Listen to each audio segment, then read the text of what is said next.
Social media open చేసిన నా అన్వేషణ అసలు ఏం జరుగుతుంది, ఏం జరగబోతుంది, అతని ఇన్స్టాగ్రామ్ ఎందుకు బ్యాన్ చేశారు సార్ అడిగి తెలుసుకుందాం.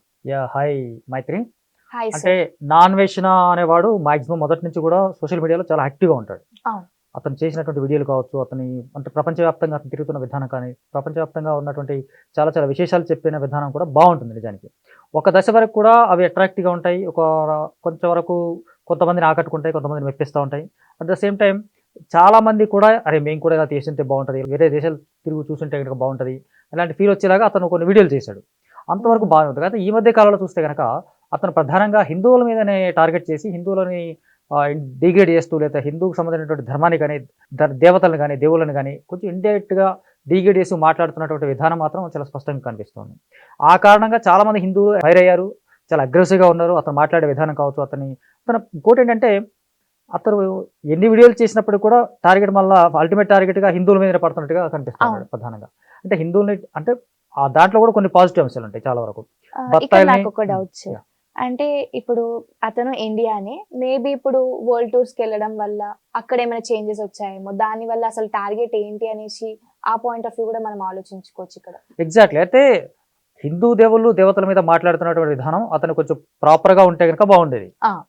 డిగ్రేడ్ చేస్తూ లేకపోతే బూతులతో రీసెంట్గా ఒక వీడియో రిలీజ్ చేశారు. అందులో చాలా పచ్చి బూతు, పరమ బూతు, చాలా రోతగా ఉన్నటువంటి వీడియో రిలీజ్ చేశాడు. అప్పటి నుంచి అతన్ని జనాలు టార్గెట్ చేయడం మొదలు పెట్టారు. చెప్పే విధానం బానే ఉంది కానీ అతను మాట్లాడే లాంగ్వేజ్ మాత్రం బాగా ట్రిగర్ అయింది. పర్టికులర్గా ఆ వీడియోలో మాట్లాడినటువంటి రోతగా మాట్లాడే చాలా గలీజ్గా బూతులతో మాట్లాడినటువంటి విధానం ఆ రోజున ఎగ్జాక్ట్గా అదే రోజున చాలా మంది 10 లక్షల మంది పైగా ఫాలోవర్స్ అని తగ్గినట్టుగా తెలిసిపోతుంది మనకు. అవును, చాలా లాక్స్ లో తగ్గిపోయింది సార్. మిలియన్స్ లో ఉన్న ఫాలోవర్స్ లాక్స్ కి రావడం తగ్గించారు.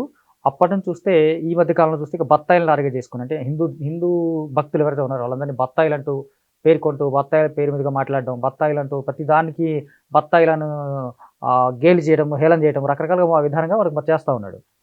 ఆ టార్గెట్ గా కూడా కొంతమంది ఈ హిందువులు కానీ, హిందూ భక్తులు కానీ వీళ్ళందరూ కొంత టార్గెట్ చేసి అన్వేష్ మీద కేసు పెట్టారు రీసెంట్ గా. దట్టు కరాటే కళ్యాణి హైదరాబాద్ లో కేసు పెట్టింది. మెయిన్ గా కరాటే కళ్యాణి గారు బాగా స్టాండ్ తీసుకోవడము, వీడియోస్ చేయడము, ఇంకా జనాల్ని ట్రిగర్ చేయడము, అది పాటించడం యూనిటీగా, అదొక్కటైతే గుడ్ థింగ్ అని చెప్పొచ్చు. కరాటే కళ్యాణి ఈమె ఇన్స్టాగ్రామ్ అకౌంట్ తీసేయాలని చెప్పేసి కూడా కరాటే కళ్యాణి కంప్లైంట్ చేసిన, ఆ కంప్లైంట్ పరిగణలో తీసుకున్నటువంటి పోలీసులు దాన్ని అన్ని రకాలుగా చూసుకొని చెక్ చేసుకుని, ఆ తర్వాత అంటే ఇన్స్టాగ్రామ్ అంటే ఓన్లీ ఇండియాలో పరిమితం కాదు కదా, ఇంటర్నేషనల్ వైడ్గా ఉంటుంది కాబట్టి అవన్నీ చెక్ చేసుకున్న తర్వాత ఆ ఇన్స్టాగ్రామ్ ని ప్రస్తుతానికి పోలీసు సస్పెండ్ చేశారు. అయితే ఇప్పుడు అన్వేషణ భయపడారు అని అనుకుంటున్నారా? ఎట్టి పరిస్థితుల్లో భయపడలేదు అనే విధంగా అతను మాట్లాడుతున్న విధానం ఇప్పుడు చాలా క్లియర్ ఉంది. ఎందుకంటే ఇన్స్టాగ్రామ్ అకౌంట్ అతను క్లోజ్ చేసేటువంటి విధానం చూస్తే, ఇన్స్టాగ్రామ్ మీద పోతే నాకు వచ్చే నష్టం ఏంటి, దాంతో నాకు వచ్చే నష్టం ఏంటి, దానివల్ల నాకు లాభాలు ఏంటి, ఇన్స్టాగ్రామ్తో నాకు వచ్చే రూపాయి డబ్బులు లేవు కదా, అంతా పోనీ 10 మంది నేను ఎన్ని లక్షల మంది ఉన్నా ఒకటే, పోయినా ఒకటే ఉన్నప్పటికీ, కానీ నాకు యూట్యూబ్ ఉంది, యూట్యూబ్తో నాకు వచ్చేటువంటి ఆదాయం చాలా భారీగా ఉంది. ఆ కారణంగా నన్ను ఒక చేతులు కాళ్ళు చూపించేసి చూసారా సార్? అయితే ఇందాక వీడియో రిలీజ్ అయింది కదా, బత్తాయిలు అనుకుంటూ ఆ బత్తాయిలందరినీ టార్గెట్ చేస్తూ ఈ 2 చేతులు 2 కాళ్ళు, తలకాయ, బొండెం, బాడీ ఇవన్నీ నా ఎగ్జాంపుల్ చెప్తూ మాట్లాడతా అతను చెప్పినటువంటి విధానం కొంచెం కన్విన్సింగ్గా ఉంటుంది. అట్ ద సేమ్ టైం కాంట్రవర్సీగా కూడా కనిపిస్తూ ఉంటుంది. కానీ నాకు ఇక్కడ ఏమనిపించిందంటే, మీరు ఏం చేస్తారో చేసుకోండి, ఏం పిక్కుంటారో పిక్కోండి అనే లాంగ్వేజ్ యూజ్ చేసి, నాకు ఒక చెయ్యి ఉంది, ఇది కాకపోతే ఇది తీసే, తలకాయ తీసేయండి అని అంటున్నాడు, ట్రిగర్ చేస్తున్నాడు. ఫస్ట్ ఆఫ్ ఆల్ కాంటెంట్ చూసే వాళ్ళే మీ చేతిలో ఉంటుంది కదా, అసలు అతని కాంటెంట్ మనం పట్టించుకుంటున్నామా పట్టించుకోవట్లేదా అనేసి. మీరే అందరం మనందరం కలిసి సోషల్ మీడియాలో హైప్ చేయడము, ఇదైంది అదైందని ఇంకొక ఇన్ఫ్లుయెన్సర్ మాట్లాడడము, ఏదైతే ఇప్పుడు మనం కూడా మాట్లాడుతున్నామో అందరం మనమే హైప్ చేస్తున్నాం. ఇంకా అసలు అతని కాంటెంట్ చూస్తే ఏంటి, చూడకపోతే ఏంటి? సింపుల్ గా చూస్తే అంటే భారతదేశ వ్యాప్తంగా వచ్చినటువంటి భక్తుల్ని, హిందువుల్ని అతను డిగ్రేడ్ చేసిన విధానం కావచ్చు, లేకపోతే దాంతోపాటు అట్ ద సేమ్ టైం కొన్ని మూఢనమ్మకాల మీద కూడా అతను వ్యతిరేకంగా మాట్లాడాడు. వాటిని కూడా కొంచెం అంగీకరించాల్సింది మన ఎట్టి పరిస్థితులు కూడా. అంటే మూఢనమ్మకాలు లేకపోతే దైవభక్తి పేరు మీద ఉన్నటువంటి రకరకాలైనటువంటి వేషాలు కావచ్చు, దొంగ బాబాలు, దొంగ బాబాల మీద ఉన్నటువంటి వీడియోలు మనం స్టాండ్ తీసుకుంటున్నాం. దాని మీద అప్పుడు స్టాండ్ తీసుకోవచ్చు మనం. ఆ దొంగ బాబాల మీద వీడియో చేసినట్టు కావచ్చు, లేకపోతే రకరకాల హిందూ మతం పేరు మీద ఉన్నటువంటి కొంతమంది దొంగతన డబ్బులు అక్రమంగా దండుకునేటువంటి విధానాలు కావచ్చు, వీటి మీద ప్రశ్నించినప్పుడు అతను బాగానే ఉన్నాడు. కొంత రకంగా ఒక పాయింట్ ఆఫ్ వ్యూలో బాగానే ఉంది. కానీ ఆ భాష మాత్రం అతను చాలా దారుణంగా ఉండటం వల్ల కొంచెం మైనస్ అయ్యాడు, నెగిటివ్ అయ్యాడు. ఇప్పుడు ఎప్పటి నుంచి టార్గెట్ చేసిందంటే ఇక బత్తాయిని టార్గెట్ చేయడం అనేది ఒక అల్టిమేట్ థింగ్ గోల్గా పెట్టుకున్నాడు. నిజానికి చైనాలో చేసినటువంటి వీడియోస్ అన్ని ఇతనికి చాలా హైలైట్ అయినాయి. చైనాలో దేశం మొత్తం మీద చేసిన తర్వాత ఇజ్రాయెల్ మీద కానీ రోమ్ అని కానీ ఇలాంటి కంట్రీస్ మీద డిఫరెంట్ కంట్రీస్ తిరుగుతున్నప్పుడు అతని వీడియోస్ అన్ని చాలా పాపులర్ అయినటువంటి విధానం బాగుంది. కాకపోతే చైనాలో వచ్చినటువంటి పాపులారిటీ చాలా భారీగా ఉంది. ఎందుకంటే 30 lakhs పైన, అంటే ఆ చైనా వీడియోస్ మీద 30 లక్షల పైన డబ్బులు వచ్చాయని చెప్పేసి అతను చెప్పాడు, అతనే చెప్పుకున్నాడు. ఆ తర్వాత అతని విధానం మారిందా, అతని తీరు మారిందా, లేకపోతే అతని వైఖరి మారిందా, లేకపోతే మతం మారిందా అని కూడా తెలియాల్సినటువంటి విషయం. యాడింగ్ వన్ పాయింట్ సార్, ఇప్పుడు ఈ చైనా అండ్ వేరే కంట్రీస్ పెట్టే ముందు ఇన్స్టాగ్రామ్ లో ఏవైనా ఇన్సిడెంట్స్ అవుతున్నప్పుడు కూడా కరెక్ట్ గా మాట్లాడాడు. అప్పుడు అందరూ ఇష్టపడ్డారు. నాన్ వెజ్ నా బాగా చెప్పాడు, అది ఇది ఒక్క కామెంట్ వేసినా అతనికి పాజిటివ్ గా ఉంటుండే. నాకేం అర్థం అవుతుందంటే అతని నోటి దూల వల్ల బూతుల వల్లనే అందరికి బాగా ట్రిగర్ అయిందని. ఇది మెయిన్ పాయింట్. లేదంటే అందరూ రెస్పెక్ట్ ఇచ్చే వాళ్ళు ఉన్నారు, కొంతమంది డిస్రెస్పెక్ట్ ఇచ్చే వాళ్ళు ఉన్నారు, కొంతమంది పట్టించుకోలేని వాళ్ళే ఉన్నారు. ఎగ్జాక్ట్లీ. ఏమైందంటే ఒక్కోసారి మంచి విషయాలు చెప్తున్నప్పుడు కూడా అతనంటే నచ్చని వాళ్ళు కూడా మంచి విషయాలు అంటే కనుక కొంచెం ఇబ్బంది పడ్డా సరే దాన్ని యాక్సెప్ట్ చేస్తారు. కానీ ఇతను చెప్పే విధానము, అతని భాష వల్ల అతన్ని మెచ్చుకునే వాళ్ళు కూడా ఇబ్బంది పడే సందర్భాలు చాలా ఎక్కువ కనిపిస్తాయి. అంటే ఆ బూతులు కావచ్చు, ఇవన్నీ ఏదైనా రకరకాలు కావచ్చు. సో ఓవరాల్గా చూస్తే కనుక ఇప్పుడు 13 లక్షల మంది ఇన్స్టాగ్రామ్ ఫాలోవర్స్ తొలగించారంటే మాత్రం, సస్పెండ్ అయినటువంటి విధానం మాత్రం చూస్తే మాత్రం చాలా బిగ్గెస్ట్ ఇష్యూ లానే కనిపిస్తుంది. దాని నుంచి ఇన్కమ్ లేదు, నాకు దాని నుంచి రాదు, నాకు బయట నుంచి యాడ్స్ రావు,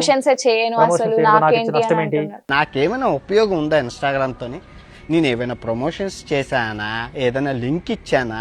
13 లక్షల మంది, అంటే 13 లక్షల మంది ఇన్స్టాగ్రామ్ మాత్రమే కాదు కదా, దాంట్లో యూట్యూబ్ కూడా ఫాలోవర్స్ ఉంటారు కదా, దాంట్లో తక్కువ 10 లక్షల మంది యూట్యూబ్ ఫాలోవర్స్ కూడా ఉంటారు. దాంట్లో తగ్గిస్తే మైనస్ అవుద్ది ఆయనకు కూడా.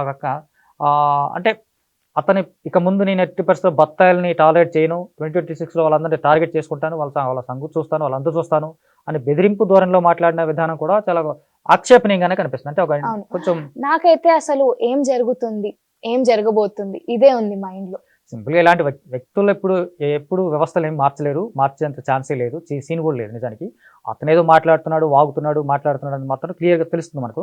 కాకపోతే దాని ద్వారా ఇన్స్పైర్ అయిన వాళ్ళు మనుషులు ఉంటారా, లేకపోతే అతని ద్వారా వచ్చినటువంటి మనుషులు ప్రేరేపించబడ్డ వాళ్ళు కొంతమంది ఉంటారా, లేకపోతే అతను చెప్పిన మాటలని బట్టి కొంతమంది ఫాలో అవుతారా, లేదా అన్ఫాలో అవుతారని పక్కన పెడితే కనుక అతను మాట్లాడే విధానం మాత్రం కొంచెం తగ్గించుకొని కొంచెం స్పష్టంగా చెప్పగలిగే విషయాలు క్లియర్గా చెప్తే కనుక ఇది బాగుంటుంది. కొన్ని కమెంట్స్ చదివాను సార్, సైకియాట్రిస్ట్ కి చూపెట్టండి అంటే రీసెంట్ వీడియోలో నాకు కూడా అదే అనిపించింది. మీకేమనిపించింది ఆ వీడియో చూపించినప్పుడు? అతను సైకియాట్రిస్ట్ చూపిస్తే కనుక బాగుంటుంది అని చెప్పి చాలా మంది అంటున్నారు, కామెంట్స్ చేస్తున్నారు. అయితే అతన్ని ఈ యాంగిల్లో ఉండట్లేదు, నిజంగా అతని ఈ యాంగిల్లో మాట్లాడట్లేదు, ఈ యాంగిల్లో ఉండట్లేదు. అయితే కేవలం హిందువులే కాదు, నిజానికి చాలా రకాలైనటువంటి మతాల మీద కావచ్చు, మత వ్యక్తుల మీద కావచ్చు, వ్యవస్థల మీద కావచ్చు, వీటి మీద అతను చేసినటువంటి కామెంట్స్ చాలా మెచ్చుకోదగ్గ విషయాలు. కొన్ని విషయాలు మాత్రం మెచ్చుకోదగ్గ విషయాలు మాత్రం. సో ఇప్పుడు మొత్తంగా 13 లక్షల మంది సబ్స్క్రైబర్స్ పోయారంటే మాత్రం, ఇన్స్టాగ్రామ్ లో పోయారంటే ఇండైరెక్ట్ గా 10 లక్షల పైన యూట్యూబ్ లో కూడా లాస్ అవుతారు కదా మాక్సిమం. తక్కువ యూట్యూబ్ లో లాస్ అది కూడా తన నష్టం జరిగేటువంటి అంశాలే. సో మరి 2026లో బత్తాయిల్ని టార్గెట్ చేసినట్టుగా బత్తాయిల్ని మాత్రమే టార్గెట్ చేసుకుంటాను నేనని చెప్పేసి వార్నింగ్ ఏదైతే ఉందో అది రాబోయే రోజుల్లో ఎలా మాట్లాడతాడు, ఎలాంటి ప్రెజెంట్ చేస్తాడు, ఎలాగా అతనికి రియాక్ట్ అవుతాడు అనే దాన్ని బట్టి, అంటే రకరకాల ఇష్యూస్ మీద కావచ్చు, డిఫరెంట్ ఇష్యూస్. పర్టికులర్ బత్తాయిలు అంటే హిందూ ధర్మాన్ని కావచ్చు, లేకపోతే హిందూ భక్తులు కావచ్చు, వీళ్ళందరి మీద టార్గెట్ చేయటం, లేదా వాళ్ళ మీద అడ్డంగా మాట్లాడే విధానం కొంచెం వాళ్ళని టార్గెట్ చేసే విధానం కూడా ఇతను కొంచెం క్లియర్గా ఉన్నట్టుగా కనిపిస్తూ ఉన్నాడు.